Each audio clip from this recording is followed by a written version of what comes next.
The Peter Schiff Show. Today's podcast is sponsored by True Niagen. True Niagen helps fuel the cell's energy engines, maintains cellular metabolism, and even supports a healthy heart in combination with a healthy lifestyle. And now you can save 20% off on your first purchase at trueniagen.com/Peter when you use the promo code Peter. These statements have not been evaluated by the Food and Drug Administration. This product is not intended to diagnose, treat, cure, or prevent any disease. All of the U.S. stock market averages managed to eke out the week with small gains, and that was following another huge reversal on Friday. You know, the Dow Jones finished up 564 points, but earlier in the morning, before the market opened, the futures were down over 400 points. In fact, I think the low during normal hours was down about 350, but still was about a 2.5% swing from the morning low to the close. NASDAQ had an even bigger swing. It finished the day up 3.2%, but that was a 4.5% rise from its morning low. Though the NASDAQ finished the week slightly positive, it's still down about 11.5% on the month. But again, the losses are concentrated in the more speculative part of the NASDAQ. Again, look at the Cathie Wood ARC Innovation. It had a huge rally. It closed up 3.9% on the day, but that was 7% off its morning low. In fact, the new low, 64.35, which it set yesterday morning, represented a 60% decline from its peak price. And even though it was up on the day, it still finished down 3.6% on the week. So bucking the trend, NASDAQ up on the week, but ARC Innovation still down, and it's still down 27% on the month of January. By the way, we still have one more day. Monday will be the last day of the month. I think it's very possible that this could end up being the worst January for the stock market ever, certainly the worst January for the NASDAQ ever. One of the reasons, though, that the market held up on Friday was Apple, which was up 7% on the day. Apple released its earnings after the bell on Thursday, and they beat across the board. So that kind of set the tone. At least the market had that good news to hang its hat on. We also had bad news that came out of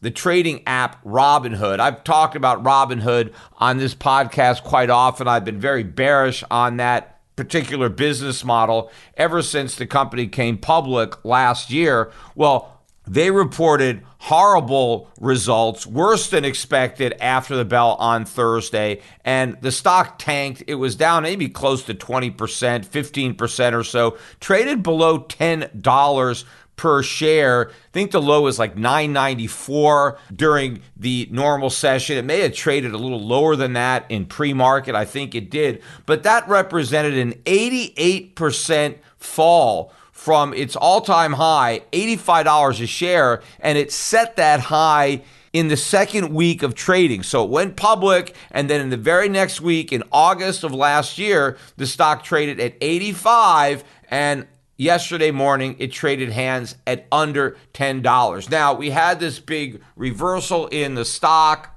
It ended up closing at $12.73, so almost a 30% rise from the low. To me, that was short covering. In fact, I think a good part of Friday's rally was shorts covering. They have some big profits. They're going into the end of the month. They probably wanted to take the opportunity to realize some of those gains and put them in the bank. And so that's what this rally smells like to me.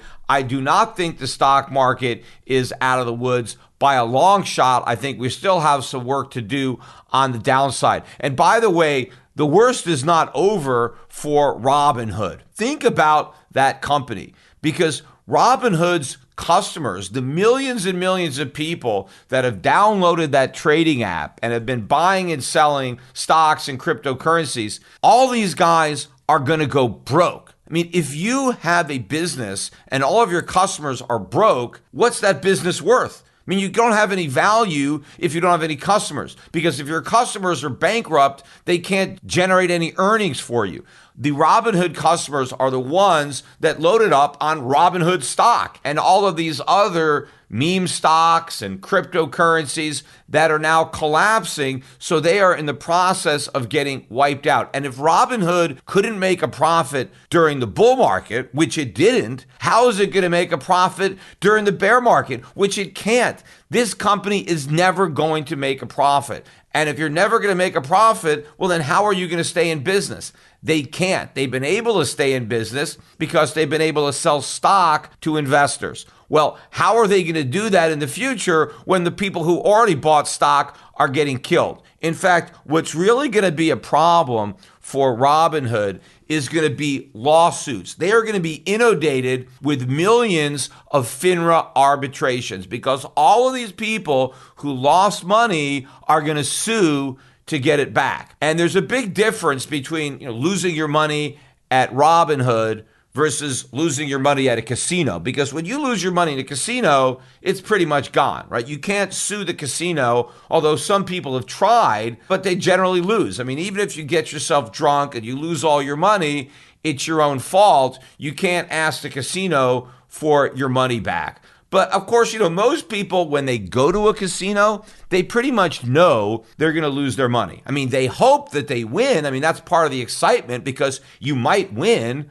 but pretty much everybody accepts the fact that they're going to lose. And the reason they go, even though they know they're probably going to lose, apart from the fact that you have the excitement that you might win, it's that you have a lot of fun while you're losing your money. The casinos are a exciting environment to be a part of. I mean, they give you free liquor, they got pretty girls, there's shows, there's stuff to do. So you have a fun time while you're losing your money. Nobody had fun losing money at Robinhood. There's nothing exciting really about using that app. There's no free drinks. There's no pretty girls. There's no other entertainment. And the other big difference is most of the people who download that app thought they were going to make money. You see, they didn't know they were gambling. They didn't think they were in a casino. They thought they were investors. In fact, they thought they were brilliant investors. They thought they were on the cutting edge of a new investment style, and they confused brains for a bull market, or more specifically, for a bubble. So they're all in for a rude awakening. They thought they were investing. It turned out they were gambling. In fact, they weren't even gambling. They were throwing their money away because at least gamblers had a chance of winning. They had no chance of winning,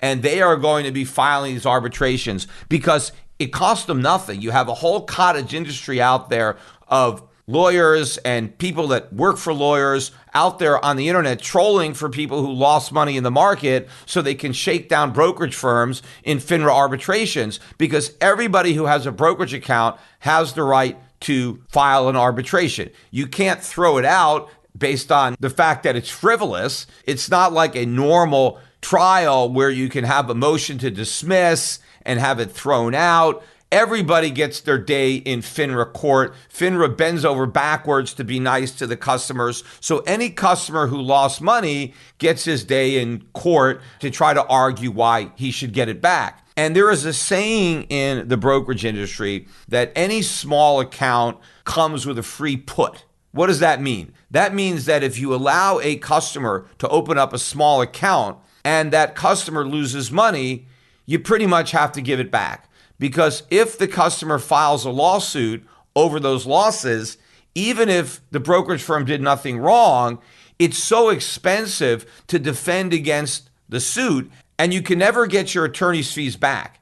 It's not loser pay. So if you file a frivolous lawsuit against a brokerage firm and they waste $50,000 defending themselves and you lose, well, the brokerage firm is still out the 50 grand. And so what happens is the lawyers know this, so they shake the firms down. And mostly what happens is the firms write a small check. Hey, I'll pay this guy off $5,000, $10,000, better than wasting $50,000. I mean, they hold their nose and do it, even though they know there's no case. They're just making a smart business decision, and these contingency lawyers know what's going to happen. They have these cookie cutter arbitrations. They're ready to file, and they make a living doing this. And the way a lot of brokerage firms mitigate the risk is they simply don't accept a small account. They're not going to take a guy with $10,000, $20,000 who may lose $5,000 because they know that they're going to have to give the losses back if the guy files an arbitration. Now, the larger accounts, guy opens up a $500,000 account, $1 million account, and he takes some real losses. The guy loses $200,000, $300,000, and then he sues. Well, it's worth it to spend the money to defend yourself because the claim is really large. But when the claim is small, why bother? Well, here's the problem for Robinhood. They have millions of customers, and they're all small customers. They could be facing millions of customer arbitrations. How could they possibly pay to settle millions of claims? How could they possibly defend themselves against millions of claims? And every claim has to be argued in the jurisdiction where the customer lives. So they're going to have to be hiring lawyers all over the country. Now, if the losses are very small, I think if it's under 50,000, they could do it based on filings. But I think the customer may have the right to demand a in-person arbitration, which would jack up the cost even more for Robinhood to defend against these claims. Now, I think Robinhood may have been under the false impression that, we don't have to worry about these arbitrations. We don't have to worry about suitability, for example, or churning, or any of these normal allegations that end up bringing cases to arbitration because we're not making any recommendations. Because normally suitability applies to recommendations that are made.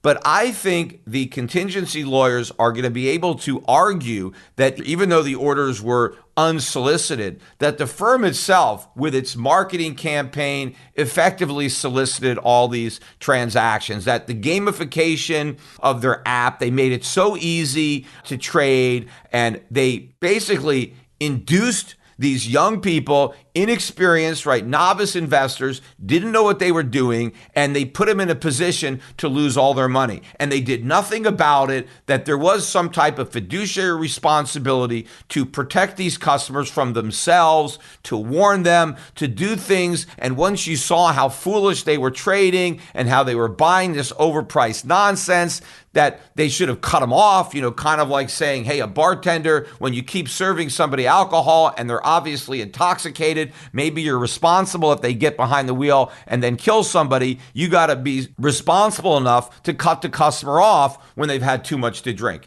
And I think you're going to be able to make an argument like that when you file an arbitration in FINRA. And again, it doesn't even matter if they're going to win. What matters is that Robinhood is going to have to pay to defend against each one of these claims. It's not going to be a class action suit because they don't allow those. It's going to be individual arbitrations, one customer at a time, and they've got millions. And another thing too that happens in these arbitrations is the customers cherry pick, meaning that let's say a Robinhood customer made money. Maybe there will be the rare customer that actually made money. Let's say somebody made $5,000 in their Robinhood account. But if you look at all their trading, they made money on some stocks and they lost money on others. Right? Let's just take a simple example where you buy two stocks. You make $10,000 on one and you lose $5,000 on the other. So overall, you made $5,000. But when the customer files the arbitration, he forgets about the stock where he made $10,000. He claims the stock where he lost $5,000 was unsuitable, and that's the loss. And now you sue for the $5,000 that you lost, ignoring the $10,000 that you gained. And you're going to get your day in court. The brokerage firm can't throw it out and have it dismissed. So they're still going to have a full hearing. And the guy's going to get to explain why it's heads he wins, tails the firm loses. And you know what? Sometimes the arbitrators rule that that's exactly the way it is. A lot of times the arbitrators feel sorry for the customer that lost money and they give some of it back. A lot of times they just split the baby. You're going to get something. You may not get all of your losses, but they'll throw you a bone. But again, the brokerage firms know this, which is why they settle the arbitrations and which is why they don't accept small accounts, because they don't want to be put in the position of having to give all their customers free puts where it's heads they win, tails the firms lose. You make money, you keep it. You lose money, you put the losses on the brokerage firm because the brokerage firm has to give you your money back because it's cheaper than defending against a frivolous lawsuit. Well, Robinhood's going to find out the hard way why nobody on Wall Street will take all these little accounts. They've got millions of accounts that nobody else wants for this exact reason. So they could be put out of business simply on the sheer volume of the arbitrations because they don't have the resources to settle or litigate millions of claims. Then another cause of action could be the Robinhood system going down. Eventually, the market's really going to go into free fall, I think, for a lot of these names. So far, we've had a very orderly decline in this bear market. As we've been following a slope of hope, we've had a lot of big sucker rallies like the one that we just had on Friday. But at some point, I think we're going to have a capitulation. We're going to have a crash, a fast market, and these stocks are really going to tank. And then a lot of Robinhood customers are going to frantically try to unload their positions. It's probably going to overwhelm the system and people aren't going to be able to get out. And by the time they can execute a sell order, the prices could be much lower than when they first tried to sell. And they're probably going to hold Robinhood responsible for those extra losses, meaning here's how much I wanted to sell for. This is where the market was when I tried to log into my account, but the system was overloaded because so many other people were trying to do the same thing. And by the time I finally got out, the price was much lower, and they're probably going to try to hold Robinhood responsible for the difference between what they wanted to sell for and what they ultimately got. And again, it doesn't even matter if this is a legitimate issue because the arbitration is going to go forward. They're not going to be able to get it dismissed. There's no summary judgment. Everybody gets their day in court, so to speak, and everybody's going to have a story to tell. I mean, even the people probably that weren't thinking about selling. Maybe they were thinking about buying more, but they couldn't get through. They can pretend that they were trying to sell and not buy and still sue for the losses, even though Robinhood would have prevented them from losing because they would have bought at a higher price and then the market would have crashed. But if you're trying to log on and you can't get on, they have no idea if you were trying to sell when in fact you were trying to buy, because all you have to do is pretend you were trying to sell and then hold Robinhood responsible for the losses. Now, the stock market may have eked out some gains thanks to a big rally on Friday, but not so for the gold and silver market. Gold and silver continued to lose ground on Friday. In fact, gold was down $40 on the week. We closed below 1800, 1791.50. Now, I think this is the support area for gold, so I do expect gold to rally next week.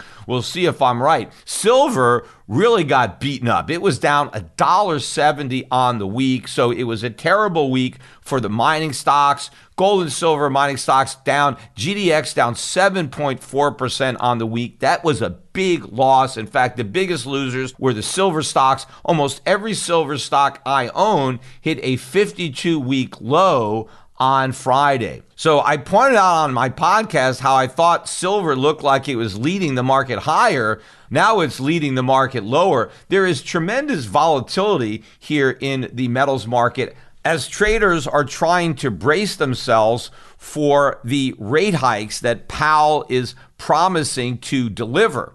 But I still think the market has got this wrong on the impact the rate hikes are going to have on gold and silver and on the dollar, which continues to rise. The dollar has been powering higher. It gave back a tiny bit of those gains on Friday, but the dollar index still closed at 97.21, up solidly on the week as it closed last week at 95.64. So one of the strongest weeks we've had in some time in the dollar index. And again, the same thing that is pushing the dollar up is what's pushing gold down, and that is this hawkish Fed that's going to be raising interest rates, and those higher rates are supposedly going to be supportive of the dollar and a big headwind for the price of gold and silver. But while the price of yellow gold was falling, the price of black gold keeps on rising. Oil had another positive week, closing at 86.82. It closed last week at 85.14.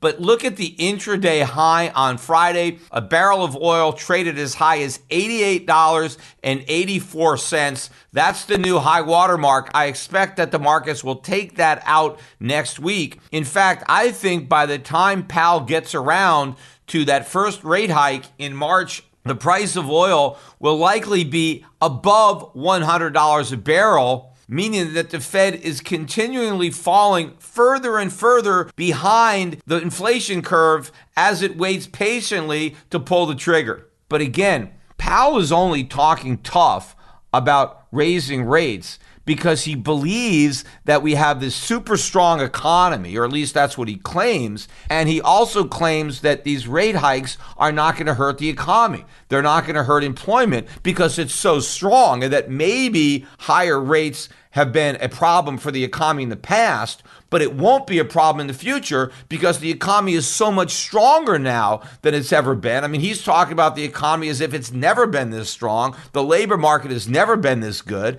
And so it's bulletproof, right? It's impervious. The Fed can do no harm. We could raise rates. We could shrink the balance sheet. And this super strong economy is just going to take it in stride. That is complete nonsense. First of all, if the economy really was so super strong, why did the Fed wait so long to raise rates? In fact, it's still waiting. It's not going to raise rates until March. If we really have such a strong economy in the face of the worst inflation in 40 years, why wait? Why not raise rates right now? In fact, if the economy really is so good, why didn't the Fed raise rates last year? Why didn't they act preemptively? Why didn't they take on some insurance? After all, this strong economy could have handled it. Obviously, the reason the Fed didn't raise rates last year is because Powell knew the economy was too weak to withstand it. And it's still too weak because it's weaker now than it was then. If you look at the new economic data, the economy is already slowing down, yet the Fed wasn't willing to raise rates last year when it was stronger. And now that it's less strong, Powell is claiming that it's the strongest ever, and therefore he has the ability to raise these rates without affecting the economy or employment. Look, he is simply looking in the rearview mirror at how the economy was when it was propped up by massive Fed support.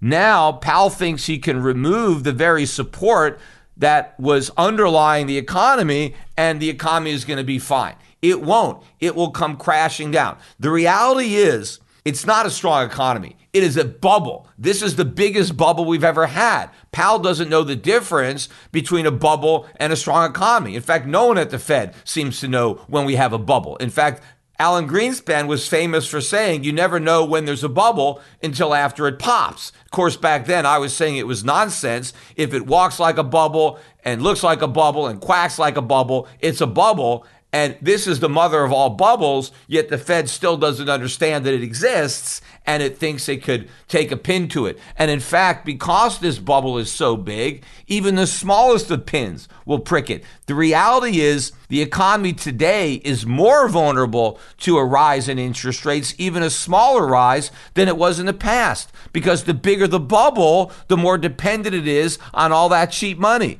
And so the bigger the bubble, the smaller the pin that's needed to prick it. And in fact, Powell has already pricked the bubble, whether he knows it or not, just talking about the pin. We didn't even need the pin. If you think the pin is raising interest rates, Powell pricked the bubble merely by talking about using a pin. They haven't even used that pin yet, and the air is coming out. From head to toe, your body is made up of trillions of cells, which are all busy performing their specific functions to keep you healthy and resilient. But to keep up with all that work, a sufficient supply of essential molecules called NAD+ must be maintained for cells to perform their normal functions, which includes creating ATP for cellular energy, repairing your cells, and supporting healthy mitochondria. Many common lifestyle factors that can decrease your cell's NAD+ levels include alcohol consumption, excess sun exposure, poor diet, and even environmental factors such as pollution. True Nitrogen is a supplement that helps fuel the cell's energy and can safely and effectively elevate your NAD+ levels, giving each one of your hardworking cells exactly what it needs to perform at its best. True Nitrogen addresses the non-visible signs of aging like cellular energy production and helps support heart and muscle health. And right now you can save 20% on your first purchase at TrueNiagen.com/Peter with the promo code Peter. That's True Niagen, TruNiagen.com/Peter. Use the promo code Peter to save 20% on your first purchase. These statements have not been evaluated by the Food and Drug Administration. This product is not intended to diagnose, treat, cure, or prevent any disease. Let me go over a couple of ways that the increase in interest rates is going to throw the economy into a recession. I mean, first you have the obvious impact of the wealth effect, or rather the reverse wealth effect. And the Fed specifically acknowledged the benefits of the wealth effect when it launched quantitative easing. The stated purpose of its 0% interest rate and quantitative easing was specifically to make stock prices and real estate prices go up so that the owners of those assets would have more wealth and would therefore have more confidence to go out and spend and would have the ability to leverage those assets by borrowing, taking on debt, and then spending that. So the Fed deliberately inflated this asset bubble because it thought it would have this benign effect on the economy by creating additional spending because of the ability to tap into that wealth. Well, if stock prices going up is good for the economy because it creates spending, doesn't it stand to reason that stock prices going down would have the opposite effect? It would be bad for the economy because it would drain the economy of wealth, deprive the economy of spending? Of course it will. And the bigger problem is a lot of the debts that were incurred when asset prices were rising end up getting defaulted on when asset prices are falling. And the bigger problem is for the lender who is relying on that collateral in the event of default. Well, now the borrower defaults and the collateral is insufficient for the lender to be made whole, and you have a financial crisis. So this is what's going to happen. But here is going to be an even bigger issue for the economy, and that's going to be employment. And I talked a little bit on the last podcast about the fact that a lot of people are not unemployed right now because they don't think they need jobs, because they're making so much money in the stock market. Why bother working, right? You can make money the easy way. Why do it the hard way? Well, people are going to find out that the easy way wasn't as easy as they thought. These get-rich-quick schemes rarely work. You end up going broke. And a lot of millennials are going to be broke. Yeah, they may get some of their money back suing Robinhood. But of course, if Robinhood just files for bankruptcy, you can't get blood from a stone. But a lot of these people are going to have to be out in the workforce looking for jobs. And so now they're unemployed. But also, you have a lot of retirees who are not going to be able to afford retirement anymore. A lot of retirees got suckered into buying these overpriced stocks. After all, they couldn't make any money through more traditional investments because the yields on bonds were too low to live on. Most stocks in the U.S. didn't pay much in the way of dividends. So I think a lot of older investors got suckered into the bubble. And so they had a lot of their retirement nest egg in these stocks that are now crashing. And by the way, they could go down a lot more. We're not over yet with the bear market in these tech stocks. But if these retirees end up losing a lot of money, and at the same time, the cost of living is going up, everything is getting more expensive, food is getting more expensive, energy is getting more expensive, healthcare, rent, their cost of living is going up. They have less retirement assets to throw off income to sustain that higher cost of living. What are they going to do? They're going to have to get jobs. So a lot of people who are not unemployed because they're retired, they're going to join the ranks of the unemployed because they're no longer going to be able to have enough resources to sustain their lifestyles. So they're going to be forced back into the labor market. And so that's going to push up unemployment. But here's another factor that nobody seems to be talking about. Think about all the companies out there that have been losing money, non-profitable companies. A lot of these companies have actually gone public and they're now publicly traded. In fact, last year we set a record, not just in IPOs, but IPOs of money-losing companies. But there's a lot of money-losing companies that haven't gone public yet. Right? The VCs have funded these companies. They've been able to offset their losses with several rounds of private financing. But what has attracted the venture capitalists? Why are they putting money into companies that are burning through the cash? And that's because they've got an exit strategy planned with an IPO where they ultimately get their money back, not because the company's made a profit, but because they sold shares at an even higher price to a bunch of fools who buy the IPOs. So you have all these companies, those that are already public and those that are hoping to be public, that are losing a ton of money. Yet they're employing a lot of people and they're paying those people pretty good wages. Now, of course, some of them are getting paid in stock options and things like that, and they think they're going to make even more money. Well, they're going to find out that they just worked for the cash, that the rest of it was pie in the sky that never materialized. But these businesses were able to hire all these workers. Now, I've been pointing out that a lot of these businesses are malinvestments.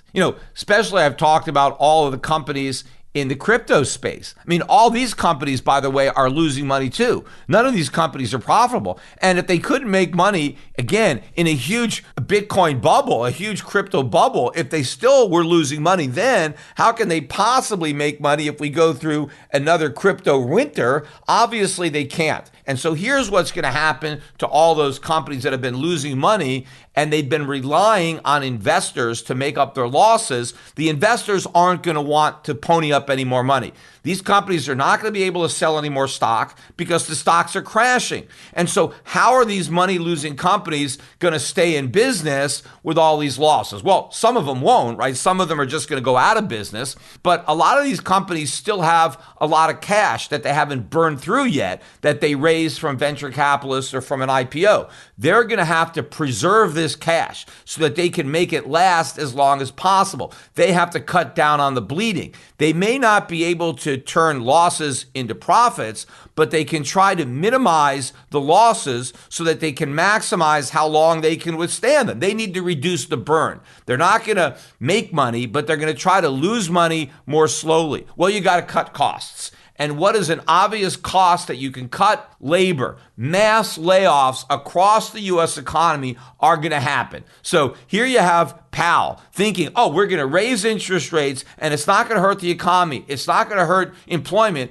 The economy is going to move into recession. The stock market's going to crash and it's going to take employment down with it. And so unemployment is going to spike. And all of this could even start before the very first rate hike in March. But if it doesn't start by March, it will certainly start before November, which is when we have the midterm elections. So imagine all of the political pressure behind the scenes, right?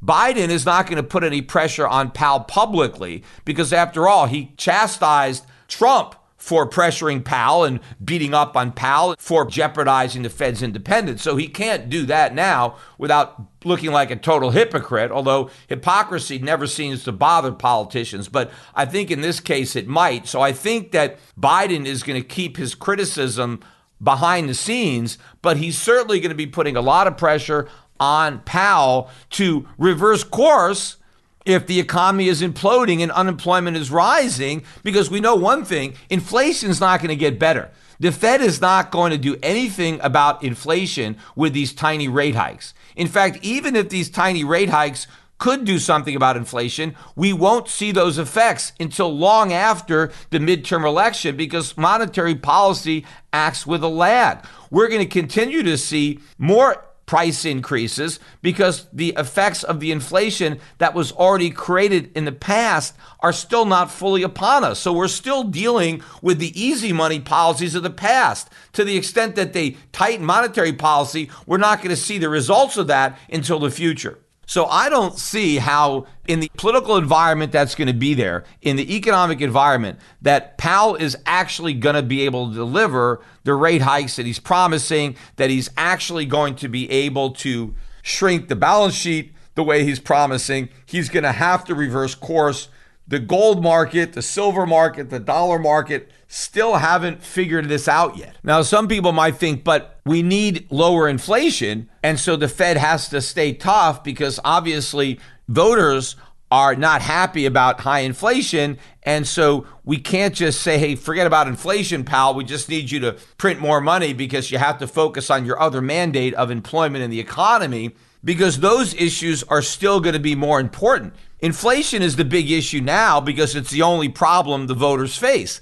But once they start losing their jobs, that may be a bigger factor. I mean, sure, they're going to be upset about inflation too, but they're going to be even more upset that they've lost their jobs. And a lot of people could be even more upset that they've lost their retirement savings or whatever their net worth was. So they're going to put inflation concerns on a back burner when you have the greater concern of an economic implosion. But I don't think Biden is going to completely forget about inflation. He's still going to make it an issue in the campaign, but he's going to make it an issue of it's greedy businesses, it's big business, it's corporations. They're sticking it to their customers. They're jacking prices up even in this recession. They're taking advantage of their monopoly power. He'll blame it on China. He'll blame it on OPEC. He's going to blame it on anybody but Congress and the Fed. And so we may end up with the Biden administration imposing some form of price controls or something like that even before the election, so they can still pretend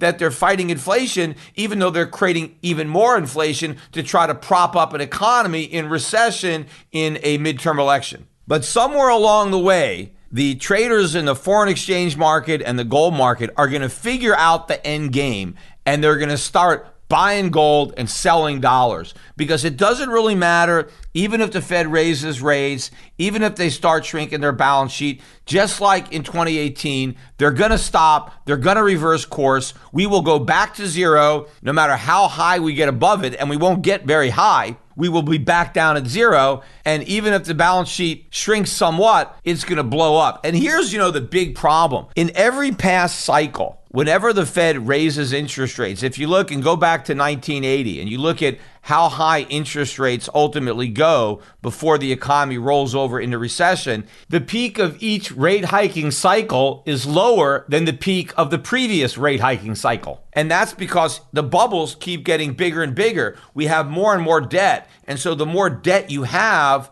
the lower the rate of interest that you can tolerate. So when you have a lot of debt, it doesn't take that big an increase in interest rates to have a major impact on your ability to service that debt. Except in the past, the Fed was at least able to get rates positive. Rates got as high as 2.5% in 2018. The inflation rate that year was below 2.5%. So the Fed was at least able to bring rates positive before it pricked the bubble and brought on the next recession. Well, now inflation is 7%. All Powell is talking about doing is bringing interest rates up to maybe 1% by the end of this year, 2% by the end of next year. This is going to be the first time since 1980 and this big bond bull market and this cycle of constantly blowing bubbles and popping them. This is going to be the first time that the Fed was not able to bring interest rates positive before pricking the bubble. In fact, this may be the first time that the Fed wasn't even able to raise interest rates above zero before pricking the bubble. This may be the very first bubble that was pricked without a pin. It was pricked because Powell simply talked about the pin and hadn't even gotten around to actually using it. We did get some economic data that came out this week since the last podcast. I think the most significant data point was the GDP number that came out Thursday for the fourth quarter of 2021. And this is the initial estimate, so it will likely be revised. The estimate was for a 5.7% gain, and that would have been much better than the 2.3% for the prior month. And we ended up 6.9% GDP growth in the quarter. That is a big, big number, and it was better than estimates. The deflator, coincidentally, was also 6.9%, exactly the same as GDP growth. That means that nominal GDP increased by 13.8%. Think about that. Nominal GDP growing at 13.8%, and the Fed's still at zero. What kind of crazy monetary policy is that? Unprecedented in U.S. history. And as bad as that 6.9% deflator was, I think the actual deflator would be higher if the government was calculating it properly, meaning that real GDP growth was not 6.9% if you deflated it with a more accurate measure of inflation. But just accepting the numbers at face value, it was 6.9% growth, better than expected. So the market looked at that as good news. And again, this is what Powell is looking at when he's talking about how we've got this really strong economy, and he somehow thinks that it's therefore impervious to these rate hikes. But if you actually look at the numbers, 4.9% of that 6.9 was attributable to inventory growth. That is a huge number. That's 71% of the GDP is businesses stocking up on inventories. Now, why are they doing that? Are they doing that because we have such a super strong economy? No.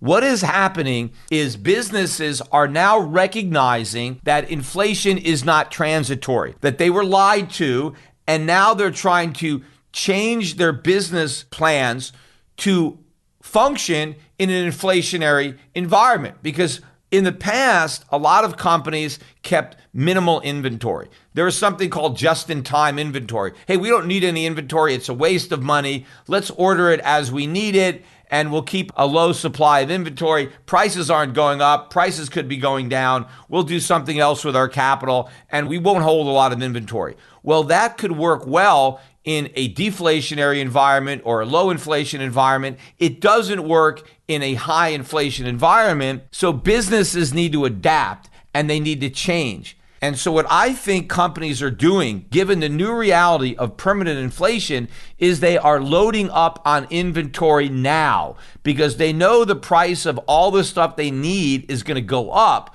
So why wait to pay higher prices? Just pay the lower prices right now. And especially with the supply shortages and the bottlenecks and shipping costs, you don't even know if you'll be able to get the inventory in the future when you need it. The only way to know that you have it is to buy it right now and store it. So I think a lot of businesses are front loading a lot of the inventory that they may have been buying in 2022, and they ordered it all in the fourth quarter of 2021 when they finally realized that they had been duped and that inflation is not transitory. So this is not a number that is going to be sustained over the course of the year. So we're going to see a reduction in GDP because what's going to happen in the future is businesses are now going to be liquidating this inventory. I think they're going to be doing it slowly, and I think businesses are going to change completely how they price their goods because they're not going to price off of what they paid in the past. They're going to price off of what they expect to pay in the future. And I'll give you an example of how this is going to work. Let's say I'm a business and, I sell widgets and I have a 50% margin on my widgets. So let's say I buy them for $10 and I sell them for $15. Now, in the past, maybe I didn't really have many widgets, and as I got orders, I went and I bought them. But in an inflationary environment where the price of widgets is going up, I'm going to stock up on them now. So let's say I buy a bunch of widgets at $10 a widget, and my intention is to sell them for $15, and I have a 50% margin. Well, what happens if after I buy my widgets for $10, the price of widgets goes up to $12? So am I going to sell the widget for $15 even though I bought it for $10? No, because it's going to cost me $12 to replace the widget I just sold. So I'm going to apply my 50% markup to the new $12 wholesale price. So now I'm going to sell my widgets for $18 instead of $15 so I can go and buy a replacement widget for $12 and make my 50% margin. So in other words, the only way to really lock in a profit on a sale is to price what you're selling based on what it would cost to replace what you sold, not what it actually cost to acquire it. If you think about it in a more extreme example, What if the price of widgets doubles to $20, right? I bought my widgets for $10, but now the wholesale price is $20. Am I going to sell those widgets for $15 even though I can make a 50% profit? No, of course not. Why am I going to sell something for $15? It's going to cost me $20 to buy it back. What I'm going to do is I'm going to apply my 50% margin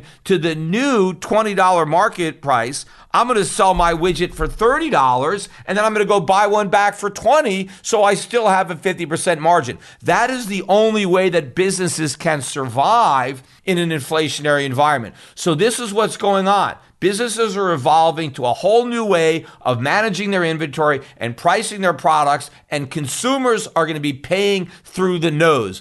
But Powell doesn't understand what's going on. He just sees this big jump in GDP. Oh, wow, this is a strong economy. It's not. It's an economy preparing for inflation. Now, they should have prepared a year ago, but they didn't because Powell lulled them into a false sense of complacency with all this transitory nonsense. And so now they have a lot of ground to cover that they lost. They've got to hurry up and load up on stuff and start jacking up their prices to defend their margins. And what is the impact going to be, though, on customers of much, much higher prices? Well, ultimately, customers are going to buy less stuff. Volume of sales are going to go down, but businesses have to maintain their profitability on a lower sales volume, which means they have to make more money on every sale, which means they need even higher prices. So the economies of scale are going to be diminished. The people who do buy goods are going to have to bear those costs disproportionately to what they did in the past when businesses were able to spread out those costs over a bigger customer base. So we're going to get massive price increases. The GDP numbers are going to weaken. This is stagflation. Powell is living in fantasy land if he thinks he can raise interest rates even by a small amount and not upset this apple cart. This is going to be a massive economic collapse.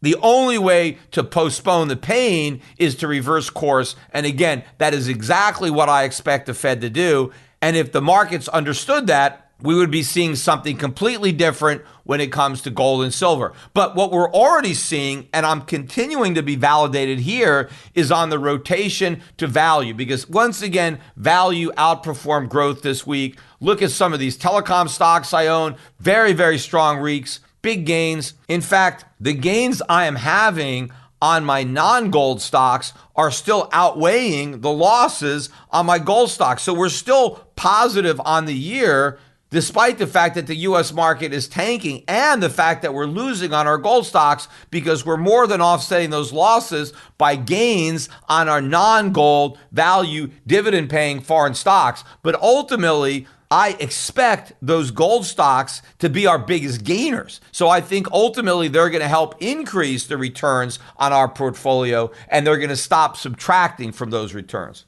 Also, we got the weekly jobless claims. Of course, we get those every week. We did get fewer claims than expected. They were looking for 265,000 new claims, and the number came out at 260,000. Now, that represented a sharp reduction from the 290,000 jobs that were lost in the prior week. As a matter of fact, that number was upwardly revised from an original estimate of 286,000 jobs, which in and of itself was a huge upward surprise. It was about 50,000 more job losses than they were expecting. So the fact that we came out with 5,000 fewer claims this week is almost entirely negated by the upward revision of 4,000 additional claims in the prior week. But if you look at the 4-week moving average, that really spiked up from an upwardly revised 232,000 to 247,000. So unemployment is already rising. And again, the Fed hasn't even gotten around to the first rate hike above zero. Also, Friday, we got the personal income and spending numbers. More weakness. They were looking for a gain of 0.5% in personal income. Instead, the gain was 0.3%, much lower than expected. And again, these numbers are not adjusted for inflation, and we know that prices are rising faster than that, so real incomes are falling even as nominal incomes are rising. But in this case, nominal income rose less than expected. Look at personal spending. That was supposed to be down 0.5. And in fact, they revised the prior month from up 0.6 to only up 0.4. And we got down 0.6, so a miss there, but even off a lower number. But again, this is not adjusted for inflation. Prices are rising, but people are spending less. There's only one reason for that, and that's because they're buying less. Because prices are so high, they have to buy less, and that's really what's going on. So the real spending numbers should be going down a lot more if you're measuring the volume of what they're buying, but we're not. We're measuring the price. From the Fed's perspective, though, they really like the personal consumption expenditure index. Year over year, that number was up 5.8%. The Fed's favorite, the core PCE, which of course is probably the measure that is least accurate and most understates the actual rate of inflation or the increase in the cost of living. And that's probably why the Fed likes it the most, because it's the least honest.